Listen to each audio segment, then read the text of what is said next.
emoție, cu entuziasm. Da, o bucurie? Entuziasm? Ceva? Nu neplăcută, da? Nu, nu pot. Unde simți starea asta? O depistezi? Da, în piept. Și dacă o întrebi ce vrea să-ți transmită? Ce amintire?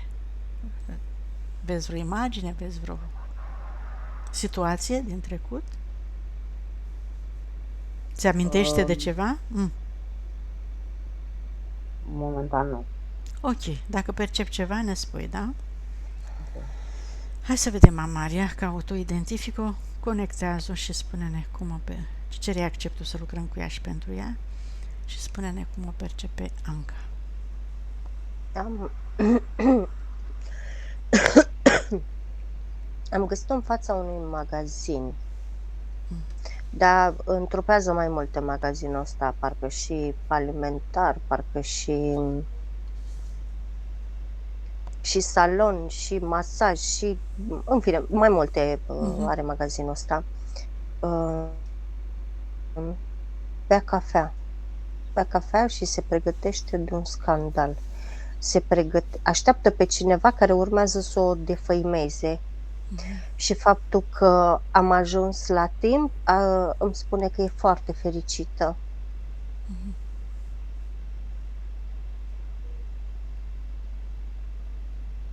Care era motivul pentru care? Se poate vedea pe linia temporală ce urma să se întâmple? De ce? Și cine? O echilibrare de karmă Cu cine? cu două femei. Pe subiect profesional sau altceva? Relațional. Pe relațional. Adică personal aveau ceva. Hai să vedem pe ce fond. S-au întâlnit karmic cu ele? Au avut întâlniri karmice? Da, Zici? este karmic. Este dintr-o viață anterioară. Hai să vedem puțin acolo, deschidem scena, Maria, să vedem ce s-a întâmplat ca să înțeleagă și partea ei subliminală să poată să lucreze eficient. 1662. Da. Undeva în zona Dobrogei.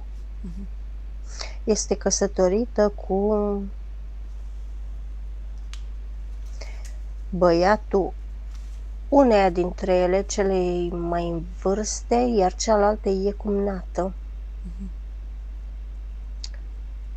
Percep că e un fel de cenușăreasă în casa respectivă. Mănâncă ultima, trebuie să strângă după toți, respectivele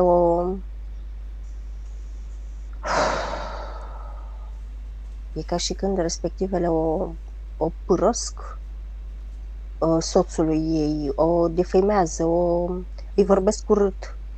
Și la un moment dat, una dintre ele, cumnata, își rupe piciorul.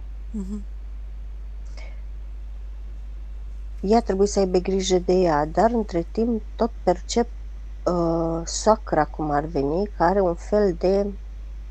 Când și când o văd leșinând. Astfel încât ea trebuie să aibă grijă de amândouă. Și percep soțul că niciodată nu crede. Tot timpul stă și ascultă în gura lui maică sa și a lui soră sa.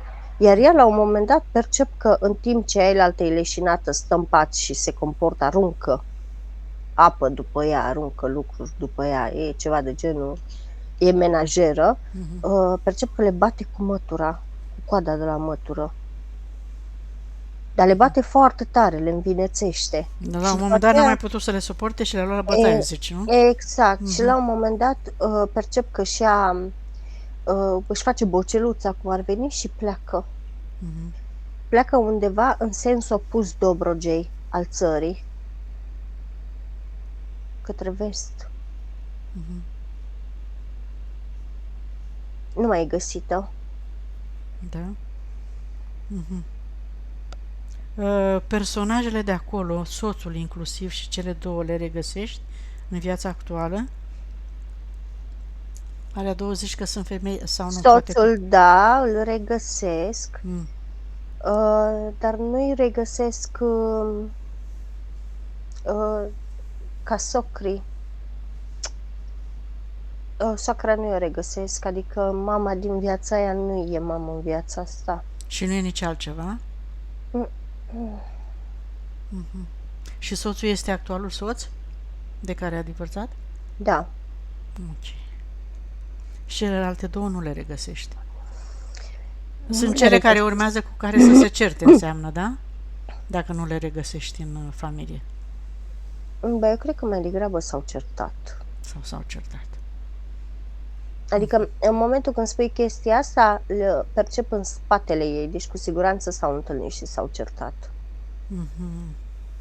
Dar nu le-aș lua pe amândouă odată. Pe rând. Mai degrabă le-aș lua pe rând. Mhm.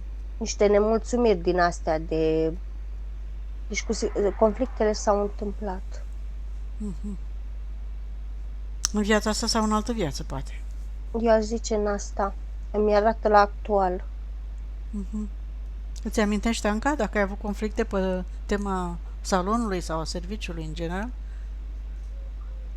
Da, am avut. Cu două femei? Mm, Sau cu mai Da. multe? Pe rând, Da, chiar așa? două. Nu, chiar două. A, da? Acum recent. S-a încheiat karma între ele, Amalia? Da, e încheiată. A, bun. Deci să scap de frica asta, Anca, înseamnă că nu o să mai ai conflict. S-a rezolvat amiabil sau într-un fel cu ele? Da, suntem ok, da. A, bun. Așa, hai să vedem Amalia mai departe, vin aici la ea, să ne uităm câtă energie a sufletului are. Are 86. Mhm. Câte vieți are? 466. De unde vine? Pleiade. De ce a venit? Pe Terra. Nu-mi zice niciun scop. Mhm. Nu mai știe? Nu, mi-a spus o chestie, ceva de genul că e frumos aici. Mhm. Nu, e frumos și intens aici. Îi place, da? Mhm. Dar știe de ce a avut situația conflictuală cu socrii și cu soțul? Bineînțeles că știe. Și de ce crede? Îi place situația asta? Corpul Datorită fizic? contractelor care le are. Așa. Corpul fizic bănuiesc că nu e mulțumit. Corpul fizic e nemulțumit, sigur. Corpul energetic, da. Nu, mentalul e nemulțumit, mentalul conștient, nu corpul fizic. E ceva de genul, ei îi place binele și cu cât îi place mai mult binele, cu atât nu are parte de bine și are parte de mai puțin bine. Bun. E într-o neacceptare. E într-o neacceptare și într-o separare, spune spiritul ei. E tot timpul pe viitor. E ori pe viitor, ori pe trecut, dar ea e mai mult pe viitor. Ea își dorește. Își Ea dorește? construiește, dar nu stă și e schimbătoare în dorințe, spune spiritul ei. Nu prea rămâne stabilă pe una, că tot timpul se duce în viitor și pentru copii, și pentru socri, și pentru soț, și pentru parteneri, și pentru părinți, și pentru toată lumea. Bine. Păi hai să vedem care este cauza acestei stări, pentru că noi știm că toate stările, tot comportamentul este dat de contractele și programele lor incluse acolo, pe care le-a semnat și ea cândva, fie păcălită, fie că a fost de acord, fie că n-a fost și i-a promis ceva, cine știe. Hai să vedem, Anca, acum, dacă ești de acord, chemăm toate entitățile pe care le-ai întâlnit, prietenii tăi din nevăzut, da, din lumea nevăzută, prin religii și alte forme de manifestare prin care ai fost și tu manipulată ca toți ceilalți, toate entitățile cu toate contractele, punctele, subpunctele, copiile, hologramele, amprentele, absolut toate să vină acum în fața voastră pentru a înțelege, a te elibera, a transforma, destructura tot ceea ce este creat neplăcut, nefolositor pentru tine. Cât număr până la 3, vor veni absolut toate. 1, 2, 3. Acum sunt în fața voastră. primul om, Isis, Satan, Dracos și Iahve ca principal. Și foarte mulți draconieni tot cu contracte. Câte contracte sunt? 28 de contracte sunt în total, dar e, cum să spun, e pe separare, e pe congestie, e pe supărare, iar durere, sacrificiu, suferință, amorsare, pierdere, faliment, obstrucție, singurătate, amnistie, îngenunchiere, zeciuială, castitate, judecată și tensiuni emoționale. Și ăsta de ședere Matrix care expiră la anul, expiră pe 12/4/2026. Interesant cu expirările astea de contracte. Ba anul trecut, ba în viitor. Partea ei subliminală intențională să-și îl renoiască? Se poate Da. afla, Maria? Da. Poate să stea și fără să-l renoiască? Poate, dar nu vrea. Ea nu vrea sau nu e pregătită încă? Ce zice? Spune că ea a colaborat foarte bine cu primul om în foarte multe cazuri. Și de ce s-a expirat? A fost prevăzut doar atâta? Sau? Tocmai că au avut colaborări și la momentul când expiră, dacă ești dispusă să faci altul, se schimbă termenii contractuali. Poți negocia și poți renegocia, spune ea. Deci atât a fost prevăzut, am înțeles. Hai să facem un foc purificator, Anca, pe frecvența corespunzătoare a arderii tuturor contractelor tale, acum și aici, pentru totdeauna vrei să-ți creezi, să-ți iei puterea în mâini, să-ți recuperezi energia, Da. ca să fii liberă și să poți să-ți creezi realitatea așa cum îți dorești tu, cum e mai bine pentru tine. După cât ai înțeles deja, ești propriul tău creator și poți să creezi doar în momentul în care deții toată puterea, toate memoriile, toate capacitățile, talentele tale și îți amintești tot ceea ce tu poți să faci. Libertatea și iubirea absolută de cea mai înaltă frecvență. Și facem un foc purificator și când număr până la 3, îți imaginezi, Anca, în toate aceste contracte, ei le aruncă în focul purificator. Pentru că comanda ta este lege în câmpul tău. 1, 2, 3. Acum. Te iau lătra și câine, numai ca să le ardă mai repede.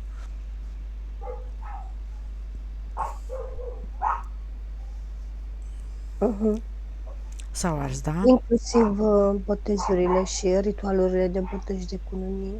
Foarte bine, să-și ia de acolo toată energia curată, purificată. Spiritul ei e cu ea? Da. Ok, știe ce să facă, cum să purifice energia. Nu face el, face spirit. Nu a făcut nimic? Încă nu l-am solicitat. Bun, hai să-i facem atunci, să-i faci o scanare ca să vedem ce au lăsat contractele astea, ce implanturi. Ce programe, ce blocaje. De la sursă? Și de la sursă și de la calculatorul central. A fost conectată la calculatorul central. Îi percep un sigiliu pe inimă. E greu să iubească și e greu de iubit. Asta îi activează și persistă tot timpul conflictul ăsta de separare. La plămâni, pe lobul drept, îi percep o altă monedă, e, cum să spun, parcă ar fi un magnet lipit de frigider. Asta aparținea lui Isis. Tot timpul să vadă unde se află. Știi? Emitea semnal. O monitoriza. Mhm. Da. Dar îi activa foarte mult tristețea, nefericirea. O făcea tot timpul să se simtă singură și neînțeleasă. Dezechilibru chakra gâtului, plex solar, chakra sexuală, chakra sacrală și chakra rădăcină. Rinichiul, tot rinichiul stâng. Ok. Indecizia. Indecizia să-și facă planuri. Indecizie pe scopuri. Indecizie, neclaritate și nesiguranță pe proiecte noi de viitor. Șolduri. Instabilitate. E ceva de genul că câteodată simte că îi se clatină, dar parcă o văd că tremură, nu știu, parcă o lasă picioarele câteodată. Picioare foarte umflate, îi văd, foarte, foarte umflate, cu foarte multă energie grosieră, pietrificată pe ele. Aceeași energie pietrificată eu o regăsesc la mâini, atât centrii energetici din mâini, cât și cei din degete. Foarte, cu siguranță vede și în fizic. Îi percep că câteodată îi devin degetele foarte rigide. Știi, parcă nu mai are mobilitate în ele. Da. Foarte multe larve astrale sub formă de țânțari îi regăsesc la fiecare încheietură, la degete, la mâini, la coate, la umeri, la genunchi, între vertebre. De acolo și senzația aia că se apleacă cu greutate câteodată. E ca și când, cum să spun, parcă pârâie ceva când se apleacă, știi? Și parcă tinde să rămână așa aplecat. Adică câteodată o văd că se sprijină cu o mână de ceva și stă așa aplecată, știi?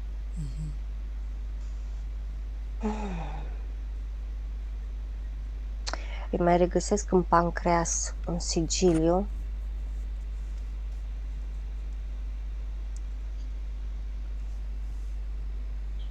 La fel, bucuria, dulceața vieții, da, bucuria. Are treabă cu bucuria. Aici îi inhibă bucuria.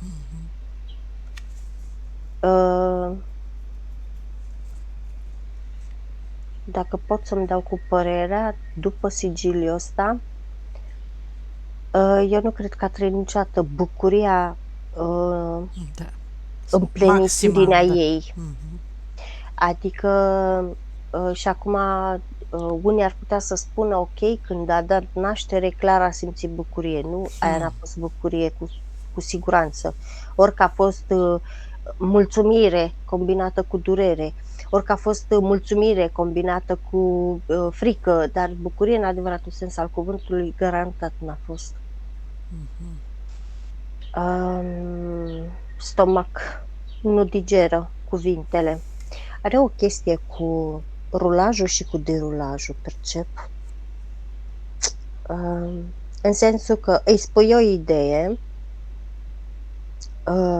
percep că nu o macină, nu gândește în cap, ea o gândește în stomac. O rulează și o derulează în stomac. Foarte mult. Și de cele mai multe ori e, cum să spun, parcă n-are încredere să o readucă în discuție, parcă o ține undeva tacit, tot în stomac. De acolo durerile de gât care le are câteodată, dacă nu le are de gât, cu siguranță le are în ceafă. Sau din ceafă în jos către coloana vertebrală, dar de la stomac se trage. Îi percep 3 cordoane cu 3 cordoane ale fetușilor, dar a fost și hibridată. Și percep în trompele ei, percep foarte multe urme ale unor larve astrale. De acolo și congestia care o simte câteodată în zona uterină. E durerea asemănătoare cam ca aia a apendicitei, știi? Când simți că te doare cu picioare, cu oase, cu tot.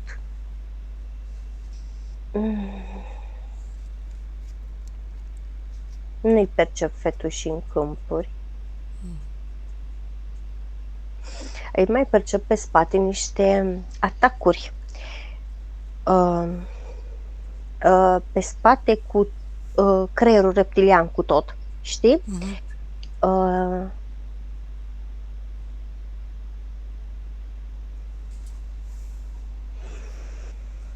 Le-a simțit foarte intens în nopțile în care nu putea să doarmă. N-aș zice că sunt foarte, foarte multe luni de atunci. Oricum, hai să zicem, cu indulgență 1 an jumate, 2, dar nu sunt atâția. De acolo și înțepăturile care le simțea în spate, sub coaste, sub omoplați, între coaste. De acolo și senzația aia de frică care o simțea în inimă, greutatea aia care o simțea în inimă și în piept. Adică câmpurile le are puțin, se vede că au fost refăcute, dar cum să spun, au fost refăcute, intensitatea atacului a fost profund. Sunt refăcute, dar nu sunt, cum să spun, nu sunt umflate la loc să vină frumos de jur împrejurul ei.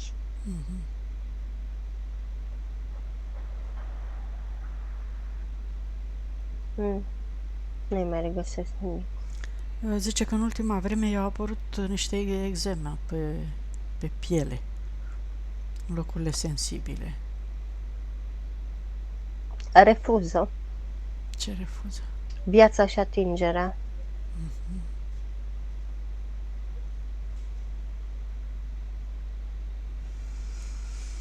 Bine. Ei scos toate implanturile, hai și undele de formă și emoționalele și blocajele, toate de orice fel. Îi scoate nesiguranța, sacrificiul, durerea, tristețea, supărarea, furia, ura, nemulțumirea iar, nesiguranța, instabilitatea, rezistența la schimbare, frica să ia decizii și nevoia de suferință. După peste tot i-a scos-o. Gata. Gata? Asta e tot? Da, nu-i scoate mai mult. Ok. Liniile de potențial de suferință, să curățăm toate influențele, toate creațiile nefolositoare, neplăcute, nebenefice. Și Pe singurătate, pe conflicte și pe muncă asiduă și-a făcut foarte multe. Acum că este linia de potențial curată, Anca, te rog să-ți propui tot ce-ți dorești tu acolo.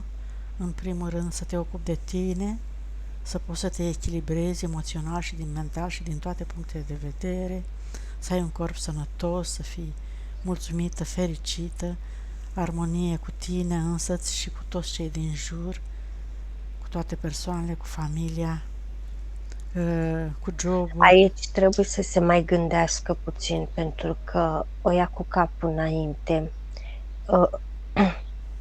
Se grăbește, nu?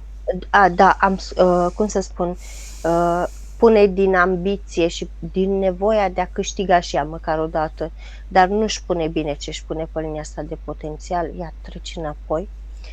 Stai că îți măsori imediat, de fapt îți arăt compatibilitatea cu partenerul după care plângi. Compatibilitatea e fix 15%. Cu fostul? Nu cu soțul. Cu actual partener.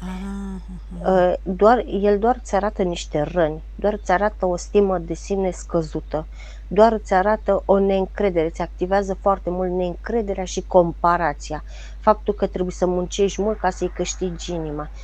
Și acum îți întreb eu partea subliminală, de fapt mentalul părții subliminale, mai e convinsă că vrea să-și-l pună pe linia de potențial?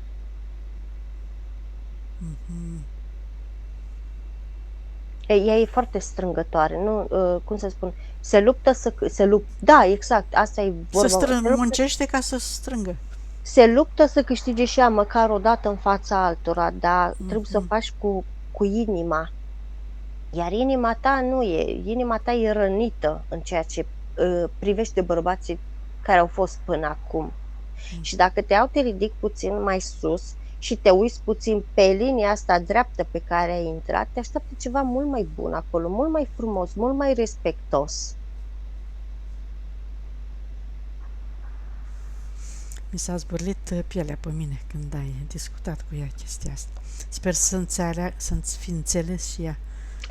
L-a pus din disperare. Da, drăguța. Că s-a simțit, cum să spun, ofensată, aici a suferit, mai mult da. mentalul și ego, dar nu e pentru tine ăsta, nu e bun, deși nu-mi place să dau alegeri, dar nu e bun. Ăsta doar te face să-ți vezi și mai mult devalorizarea, stima de sine scăzută, comparația, inferioritatea. Da, nu. De ce să suferi pentru alții? Când liniile sunt atât de multe de potențial de unde poți să alegi în funcție de cum gândești, de cum acționezi, de cum vorbești. Îți poți crea la infinit linii de ce să te agăzi de una care îți face rău. O să înțeleagă ea cu timpul. Accepte și să le liberezi. L-a scos înapoi bine, oricum l-am scos eu înapoi. Spiritul mi-a spus că nu e ok ce am făcut, dar nu. Ok, și l-a pus în fața liniei, așa mai pe lateral, pentru că e încă ego-ul care a fost foarte rănit de el, știi? Dacă mă întreb pe mine, ego-ul meu ar vrea să pună puțină răzbunare, dar i-am explicat că nu e vorba nici de răzbunare aici. Este vorba doar de trăirile ego-ului care el doar le reactivează și le reîntreține. Știi? Dar îi place ce am arătat pe linia de potențial înainte. Cu timpul o să înțeleagă foarte bine, o să simtă, o să perceapă și ea. Așa, de conectare egregoare, conștiințe colective, astrale inferioare, entități și câmpurile lor. S-a făcut în timpul ăsta, așa. Da. Bine. Acum să chemăm persoanele ca să tăiem cordoanele cu ei. Apropo, că ne întoarcem puțin, că a spus, asta i-a explicat spiritul meu și zice, ce ai spus mai devreme, că ți-au ieșit pete în zona... Nu pete, un fel de mâncărime, nu contează, pete, mâncărime, iritație, orice. Da. Asta înseamnă că corpul tău știe că te înșeală, corpul tău știe că nu e pentru tine, corpul tău îl respinge. Trebuie să vadă ceva ce corpul respinge ca să accepte și mintea ei să respingă. Am înțeles bine? Da, corect. Ok. Corect. Așa. Bun, acum chemăm toate persoanele, inclusiv pe cei doi, ca să curățăm cordoanele cu ei, pe mama, că mama trăiește, copiii, copilul de 10 ani mai în câmpul ei? Da. Cum îl vezi, Amalia? Îi percep puțin nevoie de a petrece mai mult timp cu mama, nevoie de a se juca cu mama, nevoie de a râde cu mama, dorință de a sta la povești cu mama. Îi percep la fel și la el e activ un conflict de separare, și la el, dar și la celălalt. Au avut karmă comună? E completare. Cu mama, că parcă n-ai găsit-o acolo, n-ai găsit-o. S-au mai întâlnit în evenimentul de la început. S-au mai întâlnit ele două în alte vieți? Nu prea percep, cum să spun, e mai degrabă echilibrată karma. Dar mama s-a comportat așa datorită sigiliilor care le avea ea pe ea. Crezi că a fost cam indiferentă, nu prea Mhm, să mhm. aruncă, să o ajute, să o sfătuiască, să o Corect, sprijine în niciun fel. E corect. cam distantă. Așa este și acolo, nu? Mm. Pentru că nu putea să se apropie, zici, din cauza la ceea ce avea ea în interior. Deci Asta una la comportamentul ei, mână da. și a doua la mână și ea nu-i percep foarte mult suflet. Are, dar nu-i percep foarte mult suflet. Și e, cum să spun, are și ea rănile ei Da. foarte acute. Uite cum ne aruncăm noi în experiențe și după aia când ne pierdem sufletul, nu știm de ce. Energia La sufletului. fostul soț percep la fel, o relație karmică încheiată. Mhm. De-aia și a plecat, de-aia și s-a distanțat, de-aia și tot. În schimb ăsta la alt. Și acum nu te... Deci...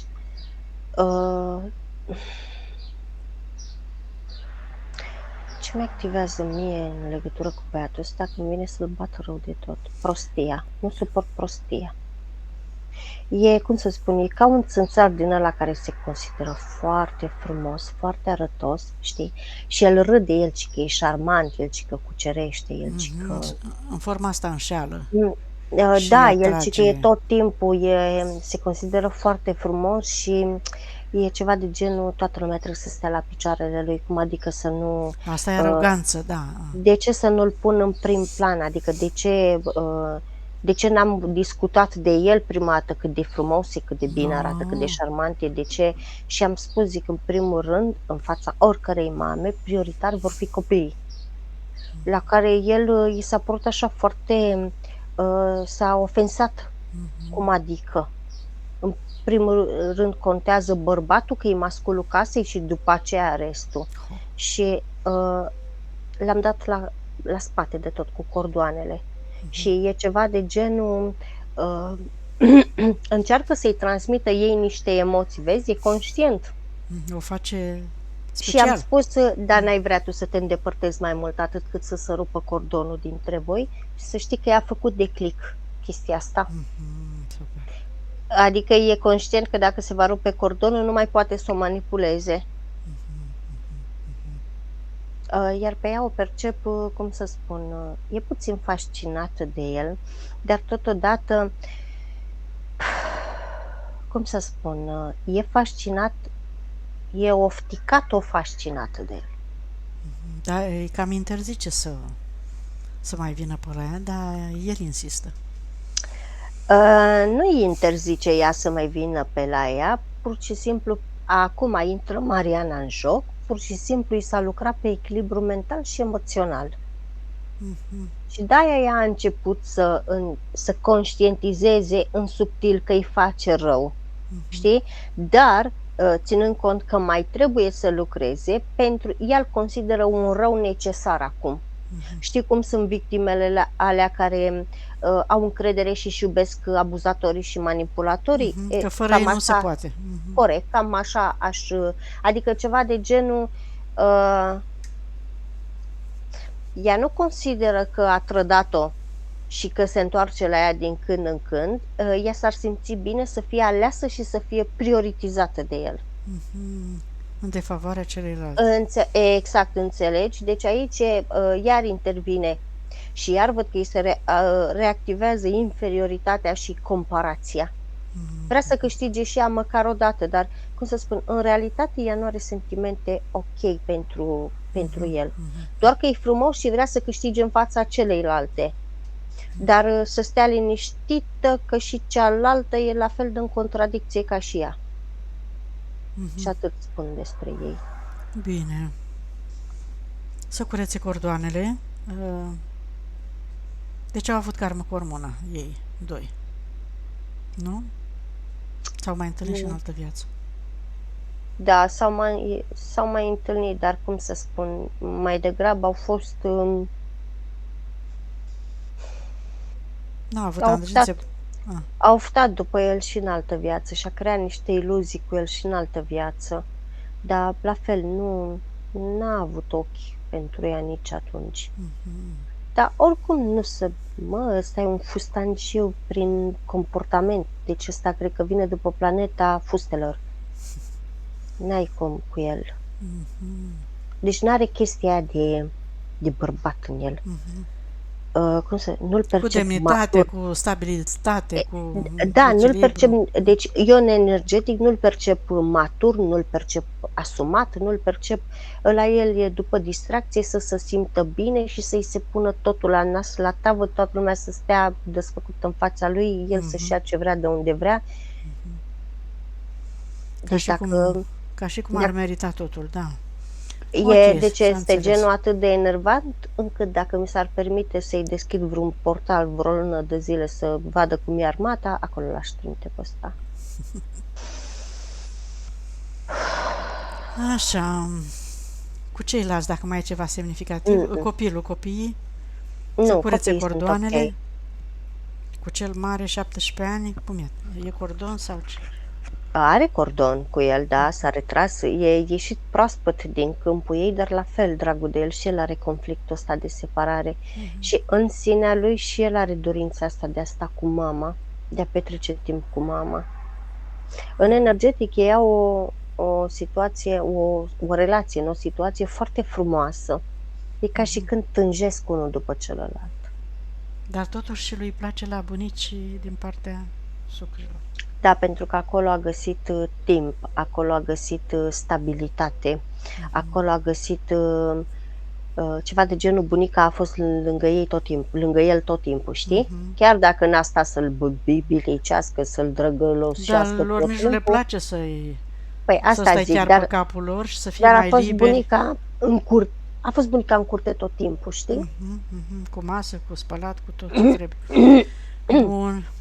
Să curețe toate cordoanele, acum, Anca, spui, destructurez tot ceea ce am creat greșit la adresa lor din toate timpurile și spațiile când i-am întâlnit până în clipa de față.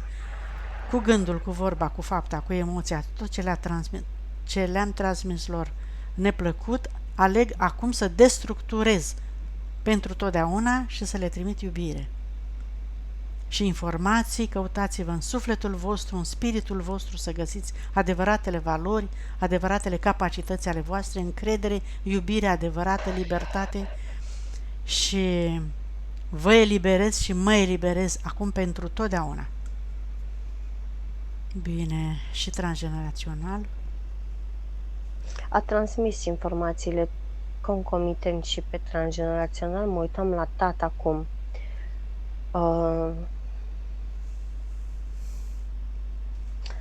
La fel, conflict de separare intens și la tată.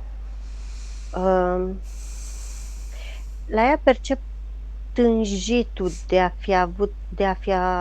fi fost protejată de tată, de a fi fost tatăl cel mai bun prieten, de a se sfătui cu tata, de a o vedea tata, de să o considere tata prințesa lui, știi? Asta e la ea. Bun. Să curețe și cu ei. De-ai percep tatăl tăcut. Sobru. Nu vrea să-i transmită nimic? Tace. Așa tăcut a fost Anca și în viață? Da, într-adevăr. Cu noi copii, dar așa, el era foarte glumeț, foarte vorbăreț, dar ce era legat de noi... În prezența voastră se stăpânea cu vorba. Da, gata, le-a curățat și le-a tăiat spiritul meu. A zis că nu, ok, vrei să taci, rămâi în tăcere. Și a zis că nu are sens să ne stăm să ne pierdem timpul, doar ascult în tăcere. Vreți să aflați informațiile? Bine, nu, nicio problemă. Puteți să experimentați în continuare până când veți auzi informațiile, pentru că majoritatea am perceput că au respins informațiile care le s-au dat. Foarte religioși. Da. Hai să facem și conexiunea cu energia pură a Pământului. Vreau să știu dacă e conectată cu sursa sau cu Pământul, Amalia. Cum o vezi? E puțin cu Pământul, dar nu e groasă și se vede că nu e folosită. Ea a făcut niște cursuri akashice. I-au fost benefice? Nu. N-a știut să facă diferența de informație. Cine a făcut-o? Nu cine a făcut, la ea nu s-a făcut diferența de informație. Adică ea n-a perceput diferența sau ce? Nici n-a perceput diferența de informație, nici nu s-a știut cum să se dea informația respectivă și a fost așa un amalgam care s-a lăsat cu un draconian.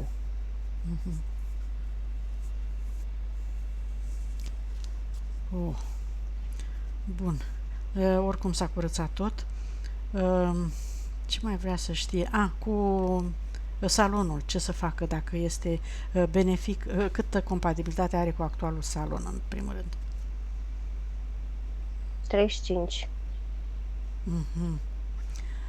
Compatibilitate să plece în altă parte, în alt oraș, să-și deschidă în altă parte? 75. Nu. Compatibilitatea să-și ia o colaboratoare? Sau să rămână singură, vrea să știe? 85. Colaboratoare nu angajată. Ea a zis angajat, uite acum văd. Nu e benefic să angajeze momentan. Eu am o angajată, tocmai de asta zic, este benefic. Eu simt că nu e ok pentru mine. Aha, nu e compatibilă cu angajata actuală? Nu. Nu că nu e compatibilă cu tipa respectivă, cât nu este ei benefic să aibă o angajată la ora actuală. Dar de ce trebuie să fie singură? Dar n-a zis nimeni să fie singură. Ba din contră, este benefică colaboratoare cu procent. Are datorie ceva pe zona asta? A îngrijirii persoanelor? Nu mi-arată nimic când zici chestia asta.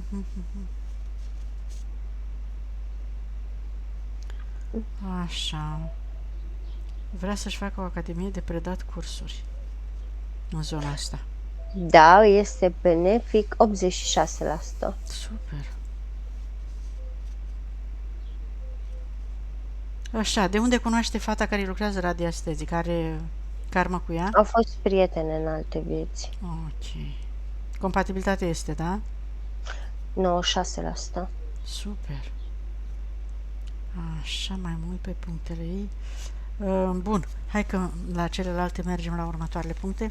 Hai să facem conexiunea cu energia. Nu mi-ai spus dacă era conectată cu pământul și cu sursa pură. Are conexiune la pământ, dar nu e folosită.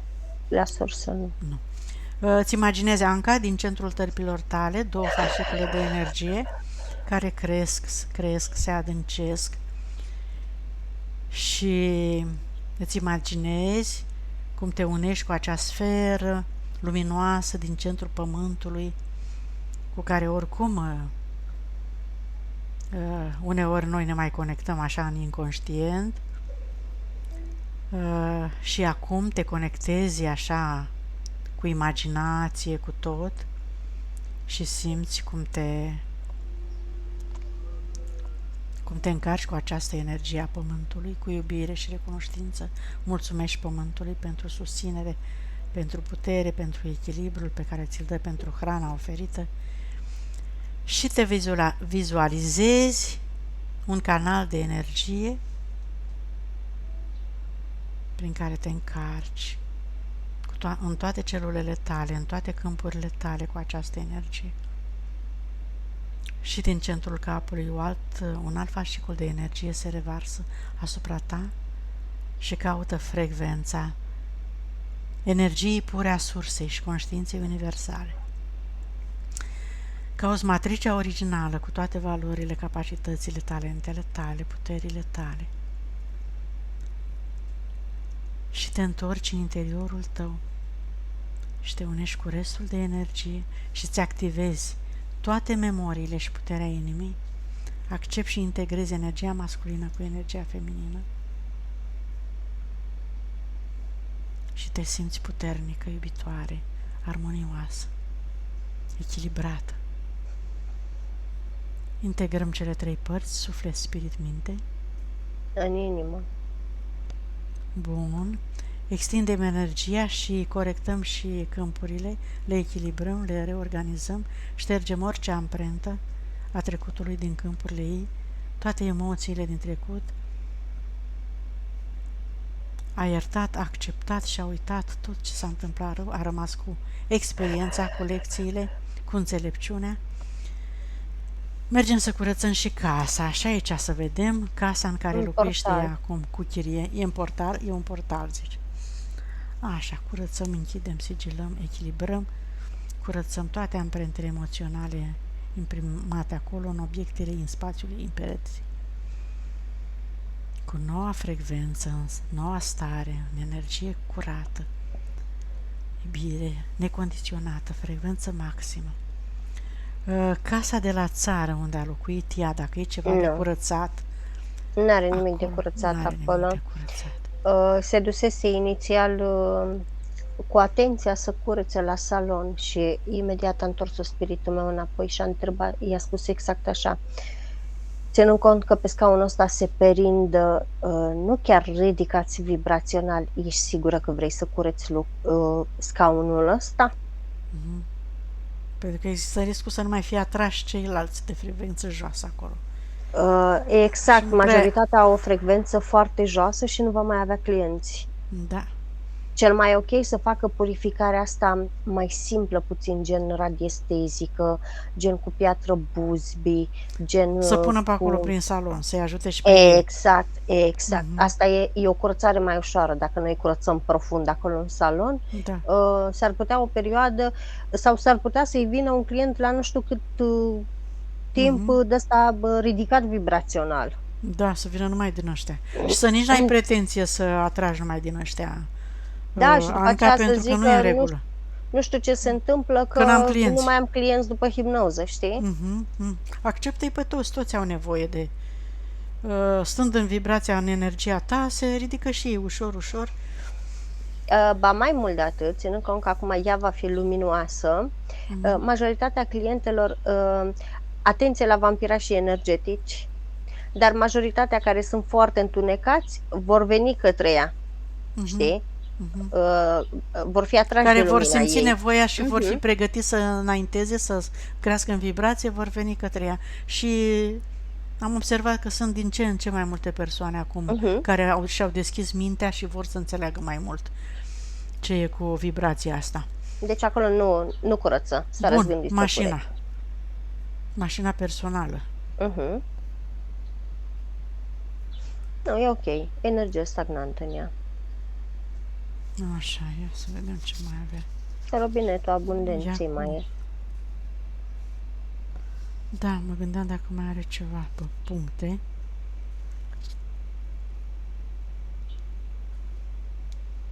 Așa.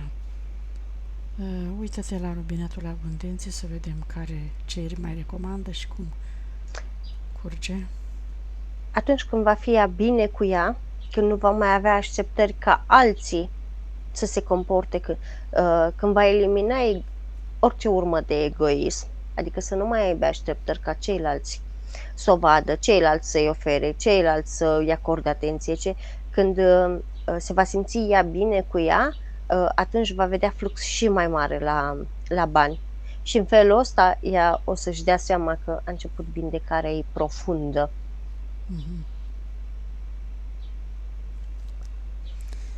Bine.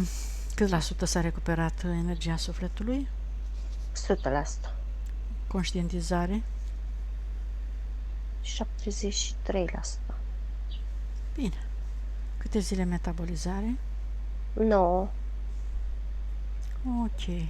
Cum te simți, Anca? Sunt ok. Ești mai bine sau la fel sau mai rău față de cum erai la început? Nu, sunt mai bine. Ești mai bine? Ai perceput ceva în corp? S-a întâmplat ceva? Ai simțit vreo modificare, vreo ușurare, vreo emoție, vreo ceva? A fost un cumul de emoții, de stare de agitații, temeri. Super, e bine. Au trecut, le-ai simțit cum au trecut prin tine, nu? Cum s-au mișcat ca să iasă? Da. Te-ai regăsit în descrierea Mariei? În totalitate. Foarte bine. Acceptul de publicare, dacă ne-l dai și închidem. Dacă nu, nu-i problemă. Da, e ok. Da? Bine, mulțumim. Vă deconectați.